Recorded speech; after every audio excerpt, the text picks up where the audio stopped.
अस्सलाम वालेकुम रहमतुल्लाहि व बरकातुहू। उम्मीद है आप सब लोग खैरियत से होंगे।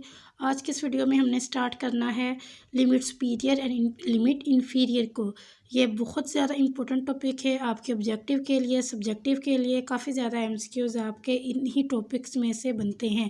इसका सिलेबस काफ़ी ज़्यादा लेंथी है, तो कोशिश करें कि जो इम्पोर्टेंट पॉइंट्स हैं उन्हीं को अच्छे से आप लोग याद रख लें। जो इम्पोर्टेंट थ्योरम्स मैं आपको करवा रही हूँ आप जस्ट वो अच्छे से कर लें, क्योंकि जितना ज़्यादा आप इसको करने की कोशिश करेंगे ये आपको उतना ही ज़्यादा कंफ्यूज करेगा। तो इसके लिए बेहतर है कि आप कम कर लें बट बहुत अच्छे से कर लें। Limits period, limit in period, इसकी डेफिनेशन भी पेपर में आती है शॉर्ट क्वेश्चन में, और ये इसके जो ऑब्जेक्टिव है यहाँ से मैं आपको बताऊँगी तो 2 से 3 एमसीक्यूज आपके यहाँ से ईजिली बन सकते हैं। चलिए स्टार्ट करते हैं। इफ़ ये आपका एक सीक्वेंस गिवन है, ये बाउंडेड अबव होगा और does not diverge to minus infinity. अब देखिए बाउंडेड अबव की बात हो रही है तो वो पॉजिटिव इन्फिनिटी की तरफ जाएगा, ना कि नेगेटिव इन्फिनिटी की तरफ। तो ये उन्होंने बात लिखी हुई है कि एक आपके पास है bounded above does not diverge to minus infinity, then there is a unique real number such that if epsilon naught is greater than 0। याद रखिएगा, जब भी आपने बाउंडेड अबव की बात करनी है आपने एस के ऊपर लाइन लगानी है, ये छोटी सी, ठीक है। और जब भी लिमिट इन्फीरियर की या बाउंडेड बिलो की बात होगी तब एस के नीचे हम लोग ऐसे लाइन लगाते हैं, ठीक है। अब ये बाउंडेड अबव की हम लोग बात कर रहे हैं तो यहाँ पे होगा S N is great less than, S के ऊपर ये शोर कर रहा है बाउंडेड अबव को या लिमिट सुपीरियर को, प्लस एप्सिलॉन नॉट। अब जो यहाँ पे देखें ये प्लस हो रहा है इसमें, तो इसका मतलब ये वाली वैल्यू ग्रेटर होगी, ये वाली क्या होगी, स्मॉलर होगी। और अगर यहाँ पे माइनस का साइन कर दें तो फिर ये वाली वैल्यू ग्रेटर हो जाएगी, ठीक है। ये 2 पॉइंट्स हैं और ये आपने इसके लिए भी याद रखना है, फॉर लार्जर एन और फॉर इनफाइनाइटली मैनी एन, ठीक है। ये आपके एमसीक्यूज में बहुत दफ़ा पूछी जाती है ये चीज़ कि ये लार्जर एन के लिए है या इसके लिए, तो ये चीज़ कंफ्यूज वहाँ पे हो जाते हैं, तो ऐसे आपने याद रखना है। फिर सेकंड पॉइंट है आपके पास, अगर है बाउंडेड बिलो और है does not diverge to positive infinity, bounded below है तो माइनस इन्फिनिटी की तरफ जाएगा, ना कि पॉजिटिव इन्फिनिटी की तरफ। Then there is a unique real number, S के नीचे लाइन होगी क्योंकि हम बाउंडेड बिलो की बात कर रहे हैं। Such that if epsilon naught is greater than 0, इस केस में S N is greater than, S के नीचे आपने लाइन लगानी है और माइनस एप्सिलॉन नॉट, इसमें ये चीज़ उलट हो जाएगी, ठीक है। आप देखें यहाँ पे माइनस कर रहे हैं तो ये ग्रेटर होगा और ये फार लार्जर एन की बात हो रही है। यहाँ पे जब माइनस का केस था तो ये थी इनफाइनाइटली वाला, और जब पॉजिटिव था तब लार्जर एन था। यहाँ पे बस इतना चेंज हो गया कि जब माइनस होगा तो लार्ज एन होगा बाउंडेड बिलो में, और जब पॉजिटिव वाला होगा तब ये होगा। और ये एस के नीचे लाइन और एस के ऊपर लाइन, ये पॉइंट आपने याद रखना है इसमें, और कुछ भी अहम नहीं है। बस यहीं से ये वाले आपके जो 4 पॉइंट बन रहे हैं ये आपके 4 एमसीक्यूज बन सकते हैं। तो वो ये पूछ सकते हैं कि लिमिट इसमें सुपीरियर में क्या होता है, लिमिट इन्फीरियर में क्या होता है। नेक्स्ट है जी आपके पास ये 4 पॉइंट्स आपके बहुत अहम है, इनको देख लेते हैं। और एक बात याद रखिएगा, ये एस के ऊपर लाइन ये किसके इक्वल होती है, limit and approaches to infinity superior S N. ये मैंने अभी आपको बताया, जब एस के ऊपर हम लोग लाइन लगाते हैं वो सुपीरियर को शो करती है, और जब एस के नीचे लाइन होती है तो आपको इन्फीरियर को शो करती है। ये चीज़ आपने याद रखनी है। फिर उसके बाद सुपीरियर एस एन ये पॉजिटिव इन्फिनिटी होगा, ठीक है। और if S not is bounded above, bound above ना हो और ये पॉजिटिव इन्फिनिटी की तरफ जाए, और superior S N is equal to minus infinity होगा, और limit and approaches to infinity S N is minus infinity. बस ये पॉइंट आपने याद रखने हैं। जब पॉजिटिव इन्फिनिटी होगा नॉट बाउंडेड अबव, और जब माइनस इन्फिनिटी होगा तो वो यही होगा कि limit and approaches to infinity S N ये माइनस इन्फिनिटी के इक्वल ही होगा।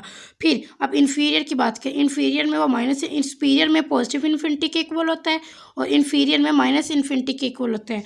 और ये कब होगा, जब F S N is not bounded below. यहाँ पे if S N is not bounded above, और इसमें if S N is not bounded below. ये 2 पॉइंट हो गए, और ये पॉजिटिव, सुपीरियर में पॉजिटिव इन्फिनिटी, इन्फीरियर में माइनस इन्फिनिटी। अब इन पॉइंट्स को देखें, इनमें जब सुपीरियर वाला माइनस इन्फिनिटी के ऊपर होगा और ये वाला पॉजिटिव इन्फिनिटी के इक्वल होगा, तो इसका मतलब है कि limit and approaches to infinity S N ये पॉजिटिव इन्फिनिटी के इक्वल है, if limit and approaches to infinity S N ये माइनस इन्फिनिटी के इक्वल है। ये 4 पॉइंट्स, 4 एमसीक्यूज आपके यहाँ से बन जाएंगे।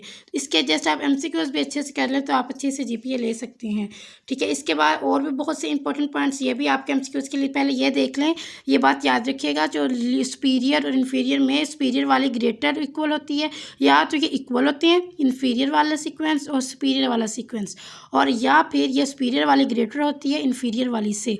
ये हम कभी भी नहीं कहेंगे कि ये वाला ऐसे होगा। तो अगर ये आपके पेपर में आ जाए तो आपने ये बताना कि ये रॉन्ग है, ठीक है। उसके बाद एक और एग्जांपल है, limit n approaches to infinity superior R की power n is equal to.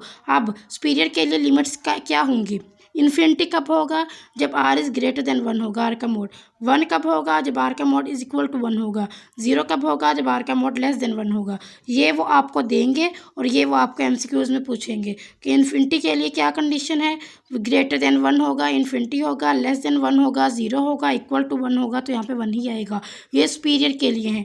Inferior के लिए क्या होगा? इन्फिनिटी कब होगा? जब ग्रेटर देन 1 होगा, वही केस। फिर उसके बाद 1 कब होगा? 1 कब होगा? जब आर इज इक्वल टू 1 होगा, वही केस ऊपर वाला। -1 कब होगा? जब आर -1 के इक्वल होगा। और माइनस इन्फिनिटी कब होगा? जब आर -1 से भी छोटा होगा, तब माइनस इन्फिनिटी आएगा, क्योंकि -1 से छोटा होगा तो माइनस इन्फिनिटी होगा। तो ये सुपीरियर के लिए और ये इन्फीरियर के लिए, ये चीज़ें भी आपने याद रखनी है। इसके बाद आ जाते हैं जी एक और एग्जांपल, ये वाली, ठीक है। Limit n approaches to infinity n square और limit n approaches to infinity inferior n square. इन दोनों एन स्क्वायर के केस में आंसर आपके पास क्या आएगा? पॉजिटिव इन्फिनिटी ही आएगा, ठीक है। सुपीरियर में आएगा -1 की पावर एन 1 - 1 बाय एन, ये 1 के इक्वल, और इन्फीरियर में आएगा ये -1 के इक्वल। यार क्योंकि सुपीरियर में देखें ना 0 से ग्रेटर वाले नंबर होते हैं, पॉजिटिव नंबर होते हैं। इन्फीरियर में 0 से कम वाले नंबर होते हैं, नेगेटिव नंबर्स होते हैं। तो बस यहीं से आपने याद रखना है। फिर उसके बाद यहाँ पे एन स्क्वायर है, सुपीरियर के केस में पॉजिटिव इन्फिनिटी होगा और इन्फीरियर के केस में 0 होगा। यहाँ पे ये 6 एमसीक्यूज आपके यहाँ से भी बन रही हैं, ठीक है। इनको भी आपने अच्छे से अपने माइंड में रखना है, इतना ज़्यादा मुश्किल नहीं है। एक बार आप इसको अच्छे से देख लेंगे तो आपके माइंड में अच्छे से याद हो जाएगा। फिर उसके बाद है limit n approaches to infinity S से n is equal to S. कोई भी आपके पास आप सीक्वेंस लें और उस पर N approaches to infinity limit apply करें, तो वो एस के इक्वल कब आएगा? जब आपके पास सुपीरियर वाली लिमिट और इन्फीरियर वाली लिमिट ये एक दूसरे के इक्वल होगा, तब वो एस के इक्वल आ जाएगा। इसमें भी और कुछ नहीं है याद रखने वाला। ये एस माइनस एप्सिलॉन नॉट, ये एस जो सीक्वेंस होते हैं ना, वो सुपीरियर वाले से लेस देन होता है और इन्फीरियर वाले से ग्रेटर देन होता है। बस ये बात आपने याद रखनी है। बहुत बहुत इंपॉर्टेंट एग्जांपल शॉर्ट के लिए, कॉची सीक्वेंस। कॉची सीक्वेंस किसे कहते हैं? A sequence S N of real number is called a Cauchy sequence if for every epsilon naught is greater than 0 there is an integer and such date.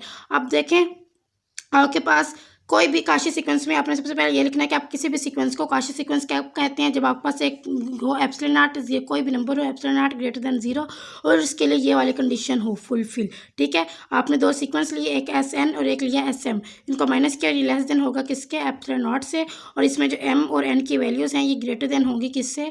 Greater N से, larger N से, ठीक है। तो ये Cauchy sequence की definition बहुत ही ज़्यादा important, बहुत रिपीट होती है, हर दफ़ा रिपीट होती है ऑलमोस्ट ये, तो ये आपने अच्छे से करनी है। फिर उसके बाद है कॉचीज कन्वर्जेंस क्राइटेरियन। वैसे एक डेफिनेशन है, इसको देख लेते हैं। Cauchy sequence S N of real numbers converge if and only if for every epsilon naught is greater than 0 there is an integer and such that S N minus S M is less than epsilon naught if M is greater than. वही चीज़ उन्होंने again यहाँ पे repeat कर दी है, इसके अलावा कुछ भी नहीं है। इसके थ्योरम है, इसका भी हम प्रूफ भी थोड़ा बहुत देख लेते हैं। सबसे पहले आपने लिखना है जी, सपोज आपने एक limit and approaches to infinity S N किसके इक्वल है? एस के इक्वल है और for epsilon naught is greater than 0। देखिए जब हम 2 सीक्वेंस लेते हैं ना, S M minus S M, तो ये हम लोग लेते हैं लेस देन एप्सिलॉन नॉट। अब यहाँ पे हम जस्ट एक ले रहे हैं, हमने खुद से भी एक सीक्वेंस लिया एस आर और उसको एस से माइनस किया, S R minus S less than किसके इक्वल हो गया? एप्सिलॉन नॉट बाय 2 से। और यहाँ पे जो आर की वैल्यू है किसके ग्रेटर देन होगी? एन की, क्योंकि यहाँ पे जो एम और एन होते हैं हम लेते हैं greater than equal to N, ठीक है। इसलिए हम यहाँ पे आर भी हमने यही लिखा। फिर अब हमने S N minus S M की बात करनी है, तो हमने लिखा S N minus S M, ठीक है। अब यहाँ पे आपने एस को प्लस भी करवा देना है, एस को माइनस भी करवा देना है। माइनस वाला आपने एस एन के साथ लिख लिया और ये भी आपने जब पॉजिटिव है तो ये यहाँ पे हो जाएगा एस माइनस एस एम। ये आपने प्लस एस भी करवाया और एक आपने माइनस एस करवाया। माइनस एस को आपने इसके साथ लिख दिया, प्लस एस को आपने इसके साथ लिख दिया। अब ये है एस एन माइनस एस और ये है एस माइनस एस एम। तो ये भी आप ये किसके इक्वल लेस देन होगा? एप्सिलॉन नॉट के लेस देन होगा। ये मतलब ये आपको पता है कि इन दोनों का सीक्वेंस जो होता है जब इनको माइनस करते हैं तो लेस देन होता है एप्सिलॉन नॉट से। तो यही चीज़ इन्होंने यहाँ पे लिखी है। अब आपने क्या करना है? सुपीरियर और इन्फीरियर को इंट्रोड्यूस करवाना है। ऐसे ये माइनस वाला है तो ये इन्फीरियर वाला होगा और इसको आपने एस एन माइनस एस के ऊपर जो लाइन है ये बाउंडेड अबव की लाइन है, लिमिट्स पीरियड की लाइन है, ये भी लेस देन एप्सिलॉन नॉट है, और ये इन्फीरियर वाला ये भी क्या है, लेस देन एप्सिलॉन नॉट है। ये दो चीज़ें आपने यहाँ पे लिखी। सबसे पहले आपने ये चीज़ लिखनी है, ठीक है, फर्स्ट स्टेप। सेकंड में आपने S N minus S M लिख के यहाँ पे आपने एस को प्लस और माइनस करवा देना है, ये भी करवा दिया है ताकि हम उसको बाउंडेड अबव और बाउंडेड बिलो में लिख सकें। फिर आपने उसको बाउंडेड अबव और बाउंडेड बिलो में चेंज कर दिया। फर्स्ट वाले के ऊपर आपने लाइन लगा के इसको बाउंडेड अबव कर दिया, इसके नीचे लाइन लगा के इसको बाउंडेड बिलो कर दिया। अब ये देखें, अब आपने सिंपल लिखा एस और ये वाला, ठीक है, लिमिट्स पीरियड लिमिट इन्फीरियर, ये लिखने के बाद आपने इसमें अब एस एन को प्लस भी, एस एन को प्लस माइनस करवा दें और एस एम को भी प्लस भी करवा दें, माइनस भी करवा दें। आपके पास 3 टर्म्स बन जाएंगी। एक बार आपने एस एन को प्लस माइनस करवाया, फिर आपने एस एम को भी प्लस माइनस करवाया, तो ये हो जाएगा, जब आप इसको अरेंज करेंगे तो हो जाएगा एस माइनस एस एन और S N minus S M और एस एम माइनस एस। ये जो एस थे, एस सुपीरियर और एस इन्फीरियर, इनको आपने यहाँ पे ये लिखा, साथ आपने एस एन और एस एम को कर दिया, और उनके साथ जो आपने एक और एस एन और एक एस एम को प्लस माइनस करवाया था उनको आपने अलग से एक इसका बना लिया। अब ये तीनों आपको पता है, ये भी लेस देन एप्सिलॉन नॉट है, ये भी लेस देन एप्सिलॉन नॉट है और ये भी लेस देन एप्सिलॉन नॉट है, तो ये हो जाएगा 3 एप्सिलॉन नॉट। ये जो थ्योरम था ये थोड़ा सा इंपॉर्टेंट था, इसको मैंने करवाया है, तो ये आप स्टेप वाइज इसको याद रख लें कि ये वाला स्टेप, फिर उसके बाद ये वाला स्टेप, फिर ये स्टेप, और फिर लास्ट में ये वाला स्टेप लिखा आपने। ये आपने वैल्यूज इसलिए लिखे ताकि आप ये वैल्यूज़ यहाँ पे पुट कर सकें। उसके बाद है जी सीरीज़ किससे कहते हैं। सीरीज है इफ़ ए एन के approach to infinity is an infinite sequence of real number then symbol. ये जो सिंबल है ना, ये होता है सीरीज़ का, कि आपने सबसे पहले ये लिखना है एन अप्रोचेस टू के ऑफ इन्फिनिटी ए एन, ठीक है। ये जो इनफाइनाइट सीरीज़ है इसको आप लोग क्या कहते हैं, सॉरी इनफाइनाइट सीरीज़ कहते हैं इसको। और इसमें ए एन क्या है, N term of the series है, कि लास्ट वाली जो सीरीज़ की टर्म है ना वो ये वाली है, ठीक है। और ये किसी भी नंबर के इक्वल हो सकती है, ए के इक्वल या कोई भी आप कह लें कि वो उसके इक्वल होती है। और ए एन किसके इक्वल होता है, सबसे पहले A1, फिर A2, फिर A3, फिर A4 up to so on A N तक ये सारी जाती हैं। इसलिए यहाँ पे सिर्फ इतना लिखा है AK प्लस AK प्लस 1 फिर AK प्लस 2 फिर AK plus 3 up to so on A n, और ये कन्वर्ज करती है सीरीज़। उसके बाद है जी सीक्वेंस ऑफ पार्शियल सम्स। ये क्या होता है, इसमें है जी the infinite sum a n is the nth partial sum, और ये इसको कहते हैं सीक्वेंस ऑफ पार्शियल सम। और ये देखें, ये आपने ऐसे लिखना है, अगर आप इसको इस फॉर्म में लिखते हैं ए एन के अप्रोचेस टू इन्फिनिटी, या आप इसको सिग्मा की फॉर्म में ऐसे लिखते हैं एन अप्रोचेस के इन्फिनिटी। अगर ये डाइवर्ज कर रही है तो ये भी डाइवर्ज करेगी, अगर ये कन्वर्ज कर रही है तो ये भी कन्वर्ज करेगी। तो ये दोनों सेम ही आप इसको इस फॉर्म में लिख लें या आप इसको इस फॉर्म में लिख लें, तो इसमें आपने कन्फ्यूज़ नहीं होना। ये चीज़ यहाँ पे लिखी हुई है कि या तो ये पॉजिटिव इन्फिनिटी के इक्वल होगा या तो ये नेगेटिव इन्फिनिटी के इक्वल होगा, इन दोनों में से कोई एक केस होगा। फिर ऑसिलेटरी सीरीज़ बहुत इंपॉर्टेंट डेफिनेशन है इसकी, ये होती है diversion infinite series does not diverge. ये एक डाइवर्जन सीरीज होती है पर वो डाइवर्ज नहीं करती पॉजिटिव इन्फिनिटी या माइनस इन्फिनिटी की तरफ। आपको पता है कि जो डाइवर्जन सीरीज होती है या वो पॉजिटिव इन्फिनिटी की तरफ जाती है या वो नेगेटिव इन्फिनिटी की तरफ जाती है। लेकिन जो ऑसिलेटरी सीरीज़ होगी ये ऐसी डाइवर्जन सीरीज़ होगी जो ना पॉजिटिव इन्फिनिटी की तरफ जाएगी ना नेगेटिव इन्फिनिटी की तरफ जाएगी, बल्कि दरमियान में इसका कोई नंबर आ जाएगा, तो इसको हम लोग क्या कहते देते हैं, ऑसिलेटरी सीरीज़ कह देते हैं।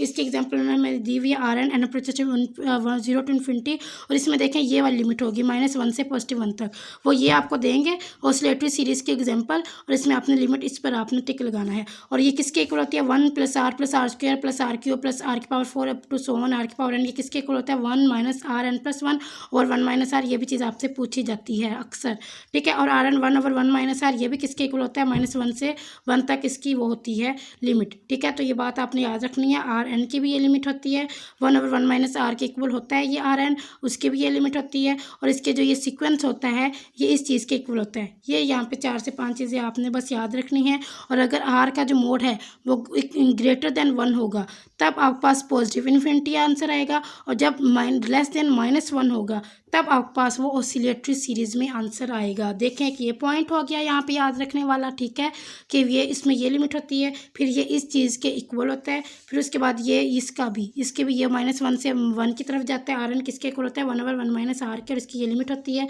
और इसमें आपने जब ग्रेटर देन 1 होगा तो ये वाला आंसर आएगा, डाइवर्जन सीरीज़ होगी, और जब लेस देन -1 होगा तब वो जो सीरीज़ है ये ऑसिलेट करेगी, मतलब कि इसमें ना पॉजिटिव इन्फिनिटी आंसर आएगा और ना ही नेगेटिव इन्फिनिटी आंसर आएगा। उसके बाद ये 4 बातें आपने याद रखनी है कि CAN होगा, ये देखें एक सीरीज़ है, n अप्रोचेस के टू इन्फिनिटी CAN, तो ये किसके इक्वल होगा, CA के इक्वल होगा। अगर AN प्लस BN है तो ये किसके इक्वल होगा, A प्लस B के इक्वल होगा। C कोई भी कॉन्स्टेंट है यहाँ पे। AN माइनस BN है तो ये A माइनस B के इक्वल होगा।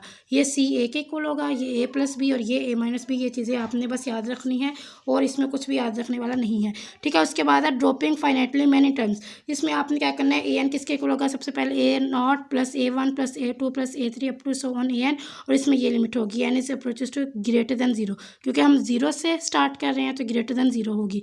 और जब आपने AK plus AK plus 1 plus AK plus 2 इसके लेंगे तो यहाँ पे लिमिट होगी N is greater than K, greater than equal to K। यहाँ पे N is greater than 0, N is greater than equal to K, और ये होगा तो इसमें भी ये लिमिट होगी N is greater than equal to K। यहाँ पे देख लें और कुछ भी खास नहीं है, बस वैसे ये कुछ बातें लिखी हुई हैं, इसको बेशक एक बार देख लीजिएगा, अदरवाइज़ यहाँ पे कुछ भी खास नहीं है। इस सीरीज़ के बारे में अगर ये आपके पेपर में आ जाए ना कि एग्जांपल आ जाए कि इसके बारे में बताएं, तो ये आपने बताना है कि कन्वर्जेंस वाली किसी भी उसको कंडीशन को फुलफ़िल नहीं करती। जब n इज़ ग्रेटर देन 1 हो, ग्रेटर देन इक्वल टू 1 हो, ये किसी भी कंडीशन को सेटिस्फाई नहीं करती। इसके अलावा इसमें एक ये वाली जो एग्जांपल है ये बहुत ज़्यादा इंपॉर्टेंट एग्जांपल है, बट ये थोड़ी सी ट्रिकी है, लेकिन इसमें ज़्यादा ये मुश्किल नहीं है। इसमें आपने सिर्फ ये बताना है कि आपके पास 1/n ये एक लिमिट है, सीरीज़ है, इसका आपने बताना है कि ये डाइवर्जेंट है या फिर कन्वर्जेंट है, ठीक है। इसमें S1 आपके पास 1 के इक्वल अपने लेना है, और S2 1 plus 1/2, S3 1 plus 1/2 1/3, S4 होगा 1 प्लस 1/2 1/3 1/4। इस तरह S5 किसके इक्वल होगा, 1 प्लस 1/2 प्लस 1/3 प्लस 1/4 प्लस 1/5। तो ये आपने लिखना है। और फिर ये भी आपको पता होगा इंक्रीजिंग सीक्वेंस है, इंक्रीज कर रहा है, तो इसके में जो S1 है वो लेस देन होगा S2 से, और S2 लेस देन होगा S3 से, S3 लेस देन होगा S4 से, S4 लेस देन होगा S5 से, मतलब S2 ग्रेटर है S1 से, S3 ग्रेटर है S2 से, इस तरह है। तो आपने अब S की पावर 2 1 करना है, फिर S2 की पावर 2 करना है, फिर S3 की पावर 3 करना है। तो ये बस उन्होंने कुछ निकाले हुए, आप सिर्फ ये फर्स्ट 2 स्टेप लिख रहे हैं। इसमें आपने लिखना है S21 किसके इक्वल होगा, 1 प्लस 1/2 1/2 प्लस 1/2, ठीक है। फिर उसके बाद S की पावर 4 मतलब 2 की पहले आपने 2 की पावर 1 निकाला यहाँ पे 1 प्लस 1/2 करके, और 1/2 प्लस 1/2 करके। अब S2 की पावर 2 करना है, तो ये हो गया S2 में आपने क्या 2 की पावर 1 2 के इक्वल होगा ना S2 के, S2 प्लस 1/3 1/4, और यहाँ पे होगा S2 प्लस 1/4 1/4, ठीक है। क्योंकि S2 की पावर 2 4 होता है, तो यहाँ पे 1/4 1/4 होगा, 2 की पावर 1 होता है, तो इसके बाद 1/2 1/2। ये आपने लिखने के बाद नीचे लिख देना है कि ये जो होता है ना ये इसके इक्वल होता है, m कोई भी कांस्टेंट है, और ये वाली सीरीज़ जो होगी ना 1/n वाली सीरीज़, ये इसके इक्वल होगी n plus 1/2 is greater then m। और इसको आप ऐसे भी लिख सकते हैं S2 power n is greater then n plus 1/2 greater than m। बस ये आपके पास इसका आंसर है। यहाँ से आपने बस इसको इतना बता देना है कि ये क्या है, डाइवर्जेंट है, ठीक है। और इसके अलावा यहाँ पे कुछ भी नहीं है। ये था आज का हमारा लेक्चर। होप सो आपको इसकी समझ आई होगी। ये नेक्स्ट एग्जांपल भी बहुत इंपॉर्टेंट है, इसको हम अपने नेक्स्ट लेक्चर इसको हम नेक्स्ट लेक्चर में करेंगे इंशाल्लाह। अगर चैनल पे न्यू थे तो काइंडली सब्सक्राइब करके जाइएगा। अपना बहुत सारा ख्याल रखिएगा। जज़ाकल्लाह, अल्लाह हाफिज़।